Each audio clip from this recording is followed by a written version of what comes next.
Alrighty, we are going to be watching some tier 10 games. So these were some better battles that I've had. Um, so first up, we're watching the 277, and quite an interesting game to say the least. So I decided to try something different. Instead of going on the right, I want to see if I can peek here in the beginning. And the reason for that is because if I go, let's say for example, to S6, F7, I can shoot everything on the 5 line, right? Anything that peaks. The issue is all their TDs on the A 6 through 9-ish area. They can all do some significant damage to me, especially the grill and the 268 who have massive guns. So I'm just going to peek this, and yeah, for some reason I missed that shot, but whatever, it's fine. We do set that that light tank on fire earlier that we did shoot, which is kind of nice. And again, this next shot is just me poorly aiming. He stops. Very unfortunate. Um, but yeah, it's this tank I have mixed feelings about because it's probably the one tier 10 I don't play very well in at all whatsoever. Like it just I don't know. The speed's nice. Don't get me wrong. The gun, like it could be better. The gun handling is probably the most annoying thing about it. Um, and of course, it doesn't have. It's only really true good armor is its turret, and you can't really relate on it that much. Um, I don't know. It's weird. So surprisingly, we could actually pin the T-34. He has no hull armor, but he was side scraping. So we actually, I think I kind of got lucky there. Although I guess overmatching him wasn't really an issue. I do take a shot and misses, of course. He escapes just in time and it misses his track. So not a huge deal. East I'm a little worried about right now if you look on the minimap. West is okay. Not much can go on right there at the moment. And center, just kind of moving around, seeing if I can get some shots. I'm going to aim for this E5. I was actually hoping to get his lower plate, but we actually only end up tracking him, unfortunately. Not a huge deal, but it is something that happened. So now I'm just going to turn around, see if I can get some more damage in. See if I can get some better angles. We could actually technically push this once the E5 dies. We just have to be careful of the Samo and the VZ on the left when we cross. We are in a crossfire, which is not good. So now we meet the VK100-1P. I also just poorly aimed that, so it's completely my fault. So now I'm just going to go after him. I do tunnel vision here. As you see, the E5 does get a free shot on me. So, again, completely my fault. So now I'm just going to push up with this other guy here. We should have no problem whatsoever dealing with this VK. We have good enough pen to where we don't have to really use gold at all. And even with AP, we can he's pretty much green everywhere where we hit him. So, we are low rolling a couple shots, not a huge deal. So now the center's pretty much dealt with. Our allies were able to focus fire, and we took them out pretty quickly. So now we're going to move up. I'm going to try to lead the attack. I have to be very careful though because of the east. We don't know where their grill has been spotted yet, or their tortoise, or actually any of their TDs as a matter of fact. Um, and their leopard has been spotted, but he's back there. I'm sorry, he hasn't been spotted at all yet this game, but he is back there as well. So now I'm going to aim my shot. I'm going to take it. We do get a nice high roll there on the VZ. So I'm just going to try to farm these guys for just a little bit. That's all I can do. And I have to stay behind this building because, again, there's people on the A line that can shoot me. We do get a nice another high roll there into the VZ. We do end up getting some tracking, which is nice. There's the 263. He's finally been spotted. I'm going to aim the shot, and it actually does bounce. I think I hit the front of his tank, which is angled, and it's just going to bounce automatically, so kind of my fault. I could have been a little more patient aiming that, but you know, it's whatever. So we do kill the grill, and we're just moving up now. So I'm going to ignore that 263. I'm going to let all of our other tanks there, our mediums, and the tank destroyers deal with them. Because there's more damage to be done elsewhere here in the east, so that's exactly what I'm going to do. I'm really worried about the tortoise because he has DPM and he has trollish armor. Not entirely reliable against me, but does trollish. Our A100 does get shot. I think it was actually by the squirt. I'm not sure. I don't remember actually, but we do spot the Scorp here in a little bit. I don't remember where exactly he's at. I think he's at A7, A8, I believe, around the hill um, of the corner. The tortoise is spotted finally. Yep, there's the Scorp. Um, so I do get the assistance off of him, which is nice. And now I'm just going to try to go around here, see if I can get some extra shots in. I want to shoot the Yutas because he's running away. Even though the tortoise is more dangerous, it's not a win or lose situation here. Or it's not a gamble for the win or loss right now, so it's fine. I'm gonna stay hold down against the tortoise, and that was my last AP shell. So now I'm just gonna fire heat. That's all I can. So we're at 5k damage and 3k spotting right now, which is pretty nice, really easy. Again, I could have aimed a little longer there on the tortoise's cupola, so a little bit my fault, but it's fine. So now the tortoise is gonna actually, I believe he does get a shot into me. Yep, there it is. You can see my the corner of my front lower hole.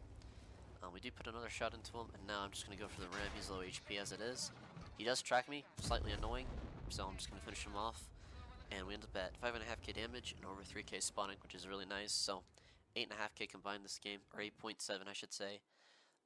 We do make bonds, make a fair amount of credits too. Not and the CS did very good as well. As you can see, he was a cracked player. We did make profit off a tier 10 game, so I was pretty happy about that. Now we're gonna watch one of the higher damage games that I've had too in the E3 before the team started getting really bad last week and kind of the week before. These are older replays that I'm showing, so probably like 2-3 weeks old, if that maybe. I don't even think they're that old, but anyway, we got tier 8 again and tier 10, so this is going to be pretty much an easy clap, and we're going to just go hold down normally. I could play really two areas reliably. Like I could play center in the 6th line because I can go hold down at F5, F6 right there on the left or right side if I wanted. But for me, it's a little too aggressive, so I'm just going to go kind of the basic heavy area, which is kind of where I'm aiming. Is in between this hill here. There's a little crack where I can just sit hold down and just absolutely farm them. The only tank that can really pen me is the 268 and maybe even the Yak Tiger. He might be able to pen me because they both have good guns. But everyone else I'm not really worried about. They're gonna really struggle to pen me reliably, even with premium. The IS-7 made an aggressive play, so I do have to be careful here on him hold down because he can just peek to the left and deal with me if he so wishes. So now I'm gonna be careful. I am gonna aim the shot. I was gonna do the cupola shot there in the Chrysler, but that CC is more dangerous. I want to try to see if I can hit him. I could have tried more for the Chrysler, honestly, and I think I do if I remember. So yeah, I do get a green there, and I just finished him off for the first kill. So, yeah, we already have 900 damage from the first snapshot too when we were driving, and unfortunately, I didn't reload in time to be able to deal with the AMX when he was peeking. Very unfortunate. So I'm just gonna be patient here. Hopefully they bounce shots and I'll be able to trade with them. It was orange, so I decided to take it. Probably wasn't worth it. He does again. He's pretty much gonna bounce me most of this game. I think. I think I get pinned once in the cupola this whole game. I believe. But yeah. So now, just the CC here. Not a whole lot we can do. The east looks. It doesn't look great to be honest, but it's fine. It's covered-ish. West is okay. And yeah, they can't really move up, I don't think, because of the TDs, so that's why they're sitting there like they are. We do try the snap a little bit ago on that CC, just to see if we could do anything to him. Of course, didn't do anything, which is completely fine. Again, there's not a whole lot I can do other than sit here. I could relocate if I wanted down to the 6th line, or maybe even on the east side and try to flank, but it's too risky. They have a tank there. It looks like an Iron Arnie that's sitting back there at C9, and also they have a Conqueror there, so being there, trying to go there, I'd be kind of in a crossfire, so I don't think it's really worth it. And the damage potential I get here is a lot higher anyway, so it's more of a waiting game than anything. It's who can poke and who can trade effectively. Kind of a boring match, but it is what it is. We do have a nice little side there. We do get the shot. Unfortunately, it was a low roll for only 500. I rarely see 500 rolls here in the E3. Other derps, it's not as uncommon, like especially tanks like the KV2 or the SC152. But for a tier 10 that has 750 alpha instead of 650 or 700, 500 is kind of low. I think that's almost I believe like 523, I think, or 520 something. I don't know, somewhere around there. I believe is the max low roll that you can get for a 750 alpha gun, because 20 plus and minus 25% from what you originally from the average. So they are starting to advance a little bit on the east, which is kind of a mild concern. However, our mediums have moved up, and they are spotting the TDs that are sitting there. This SU just wasn't very smart. We do low roll him, but again, we're going to bounce. We're in E3. And the SU just stubbornly sits there. So I'm actually going to intuition this to AP, just to save gold, because I still have to deal with the IS-7 and the AMX and the Conch. And so I want to be able to save some gold if I can. We do finish him off pretty easy, so we get full damage there. We're up to 2.5k blocked and just over 2.6 damage, which is fine. And this is what I was worried about earlier, like I was mentioning in the beginning of this match, where the IS-7 would be able to overpeak me in this, but we do punish him for it. We do reload in time. Again, another low roll, very unfortunate. Our TNH just made a really dumb move. I'm not sure why he poked that. I think he thought it was safe, but he didn't read the minimap, so. There actually is a guy on our left, and I wasn't paying attention until. I actually am not paying attention yet still, until I get shot. We are lucky that he bounced, and I do kind of have a shot here, but I don't take it because it's not fully aimed. And he does run away, but he does come back a little bit. Oh yeah, there it is. He comes back right there. I have just a shot right there I could have taken. But again, I don't think it would have been worth it. So mediums are moving up. Their UDIS is protecting them from getting outflanked, and so is their 268. The 268, actually, I believe, as long as he peeks the hill, I think he can get spotted from our Progetto. I'm not entirely sure from that angle. He may not be in range, I'm not sure. But to me, that's what it looks like anyway.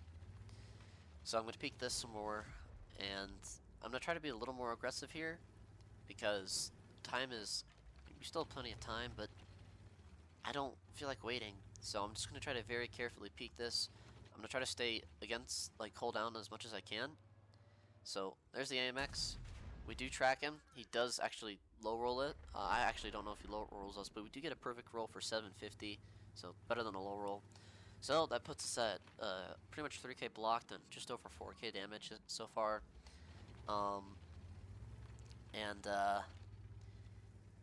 Yeah, I don't know if that was worth the trade. I think it was, because we did more damage, but I don't know. It doesn't really, from what I remember, it didn't really change the outcome of this game. So I don't know if that was worth the trade or not. Overall, probably not. Like especially if we lost, but I shouldn't base it off of if we win or lose. I should just base it off of if it was a right decision or not. So yeah, the Amex. I don't know how much of our lower plate he saw, but I know that when the E3 can't side scrape because you show your lower plate before your gun's even exposed, so they can just shoot you for free, and by the time you're fully backed up, they can't do anything about it. And again, here, the CC, he moves. It's like he knew I could shoot him. It's so annoying. He was sitting there for, I don't know, maybe like 2 minutes straight, and then when I try to do anything about him, he finally moves. So it's really weird. He is flanking kind of behind us, which is a mild concern, like to the side of us. But our Patton and our CS should have shots on him. They could actually have a really good crossfire on him if he's being stupid enough and exposing himself as much as he was before. Other than that, there's not a whole lot we can do. I was hoping this 268 was going to run, but from the position he's at, it's not going to have a chance. There's the AMX again. He's peeking. He's afraid of me. He knows I can do some damage to him, so he's staying away from me as much as he can. Because I can pretty much just again, another bad time to intuition. Although we do get the shot in, we do actually high roll for 800, which is really nice. So that puts us to 4.9. I am gonna try to. I think I do kill this AMX. I believe I have to kill him, um, because otherwise, if I don't, he could really start causing problems later on. I did take the shot. I thought it was worth it, and now I must turn around because now I am being flanked. I am getting rushed by the Conqueror, and he's dangerous because he has armor. Well, not specifically like on his hull, but his turret anyway. Well, maybe not even his turret, but he is dangerous because of that gun he has. Um, we do finish him off. We do reload in time. That puts us at 5.7 now. And I'm going to move over to the side here, see if I can do a little bit of hold down. If not, then I'll have to do some side scraping. E75 is also a dangerous target. I do overcommit, and the Iron Army does get some free shots on me. I'm hoping my allies can help me with that. And this is where RNG is kind of stupid. Again, I know that was my fault, but these next couple shots, it's just really stupid. By the way, I didn't know that the E75 had 530 alpha. I thought it had 490 like the Yag Tiger, but that's good to know. Um, but yeah, so as long as they keep the Iron Army from being able to shoot me in the side, I have no problem whatsoever dealing with this E75. And look at this, just misses completely. So I don't know what happened there, but I think it's still dumb regardless. So um, we've locked 4.5K now because the E75 was shooting us. So I realize the more I back up against the hill, he'll just be able to overmatch the top of my tank. So I have to be really careful there. And again, another really dumb miss. But I feel that in this moment of time, I'm in a crossfire. The more dangerous tank right now is this Yak Tiger. I can deal with him easier than the E75. And also, my allies can deal with the E75 easier than they can the Yak Tiger. So I have shots. I can pen him pretty easily. So I do put a round into him. That leaves us at 5.5K. And the Yak Tiger can't really do anything to me as long as I don't show my lower plate. I'm pretty much safe. I know he fired. I know he has like maybe 2 seconds left, and I'm gonna take the shot. Again, another perfect roll for 750. So that now puts us over 7K damage, and I'm just gonna try to stay alive if I can. I can kill this Yak Tiger pretty much with no problem. I do take him out, and now the E75 has flanked around because that's the only thing he can do. He does bounce, thankfully, and my allies do shoot him. We do get very lucky there that the Iron Arnie didn't pen us. And unfortunately for us, that's all the damage we're going to get. But still, nevertheless, some decent games. Anyway, hope you guys enjoyed watching. Let me know what you think, and I will catch you guys all later.